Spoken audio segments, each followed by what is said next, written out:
Rapidement, j'ai un message à faire passer. Excusez-moi de déranger votre quiétude. Juste pour 4 minutes, c'est pas pour faire de la manche. C'est par rapport à l'actualité qui se passe actuellement dans le monde. Et surtout, c'est lié par rapport à l'Afrique et l'immigration. On vient expliquer, si on fait métro par métro, pour expliquer aux citoyens français qui dorment ou qui ne comprennent pas la réalité qui se passe à travers le monde. Actuellement, aux portes de la Grèce, il y a un grand flux d'immigrés qui arrivent et qui seront en France ou dans nos portes. En Allemagne, partout en Norvège ou en Angleterre. Mais d'où viennent cette population-là? Le citoyen français ne sait pas peut-être, il ne comprend pas. C'est la misère, c'est la guerre. Oui, il y a la guerre, il y a la misère. Mais il faut savoir, il y a un facteur. Lesquels qui organisent cette misère-là? Parce qu'il faut qu'on ouvre les yeux, sinon cette mauvaise politique va toujours continuer. Et nous allons simplement nous plaindre toujours pour l'immigration. Car ces guerres-là sont organisées par l'élite occidentale. Je ne viens pas ici pour dédouaner les dirigeants africains, mais je dis d'abord, ces guerres-là sont organisées par l'élite occidentale. Les réfugiés qui arrivent en Grèce, là, viennent d'où? Ça vient de la Syrie, qu'on a fait la guerre, qu'on a organisée, qu'on a détruite. Et ils vont arriver en France, ils vont arriver en Allemagne, ils vont arriver en Belgique. La jeunesse africaine prend la Méditerranée, pourquoi? Nous prenons la Méditerranée parce que nos pays sont déstabilisés par des guerres. L'Occident impose des dirigeants marionnettes dans nos pays afin de mieux piller nos pays, nos richesses. Je viens d'un pays qui s'appelle le Congo-Brazzaville en 1997. La France de Jacques Chirac a organisé une guerre. Comme la France de Nicolas Sarkozy a organisé une guerre en Libye. Voilà. Et cela continue. Et tant que ça continuera, on continuera à déstabiliser les pays. Nous aurons toujours des immigrés ici. Il s'agit de ça.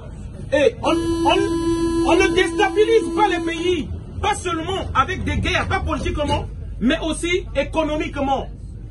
En Afrique, il y a une monnaie qu'on appelle le franc CFA. Beaucoup de Français ne connaissent pas. Vous ne savez pas c'est quoi le franc CFA.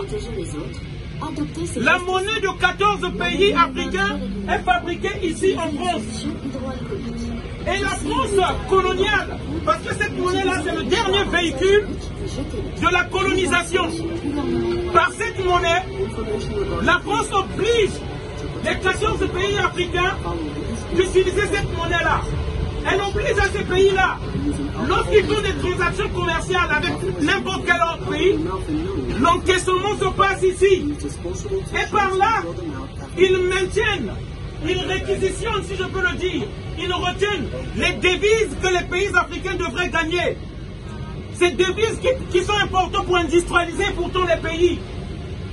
La France a créé un compte d'opération afin de retenir, d'utiliser ces devises-là pour payer sa dette. Voilà ce que peut-être le citoyen français ne sait pas, qui se passe, pourquoi on vient ici. Parce qu'on est fatigué, qu'on nous dit qu'il y a trop d'immigrés ici. Nous ne venons pas ici en France pour voir la Tour Eiffel. Les Africains ne viennent pas en France pour le camembert. Et ils ne partent pas en Italie pour la pizza. On est obligé de venir dans ce pays-là parce qu'on organise la misère chez nous. On nous impose des dictateurs. Ces dictateurs-là sont validés d'abord par les dirigeants français. La France empêche aussi qu'on vote des résolutions contre ces dictateurs alors que nous pouvons arranger ce problème-là. On peut débarrasser l'Afrique de toutes ces marionnettes et de tous ces dictateurs qui oppriment leur peuple. On peut voter des résolutions à l'ONU pour condamner ces dictatures. Pourquoi on ne le fait pas? Parce que les pays qui ont des intérêts dans ces pays africains protègent les mêmes dictateurs. Ils protègent Sassou Nguesso, ils protègent Ouattara, ils protègent Ali Bongo. Lorsque l'ONU veut voter des résolutions contre ces dictateurs, les pays comme la France qui ont le droit de veto à l'ONU empêchent qu'on puisse voter ces résolutions, condamnant des gens comme les Ouattara, condamnant des gens comme les Faure Gnassingbé du Togo. Et cette jeunesse africaine va toujours continuer, quitte à mourir de la Méditerranée, comme ici sur la photo, Ils vont venir, comme en Grèce, cette jeunesse qui est en train de venir, et ils viennent envahir l'Europe. Il est temps que les dirigeants européens de l'Allemagne, d'Angleterre, puissent mettre pression sur les dirigeants français qui encouragent ces dictateurs-là, afin que l'Europe ne soit plus envahie par l'immigration. Voilà le message qu'on voulait faire passer aux citoyens français afin que nous puissions prendre conscience de cette réalité. Parce que cette immigration, parce que ce flux migratoire qui est en Grèce va nous rattraper ici. Ça va nous rattraper ici. Le boulot. Nous allons partager notre assiette avec ces gens-là. Parce que le monde est en train de changer. Vu la démographie, le monde est en train de changer. Vu l'information par les réseaux sociaux, le monde ne sera plus toujours le même. Et cette démographie galopante, cette démographie explosante, il y aura plus d'une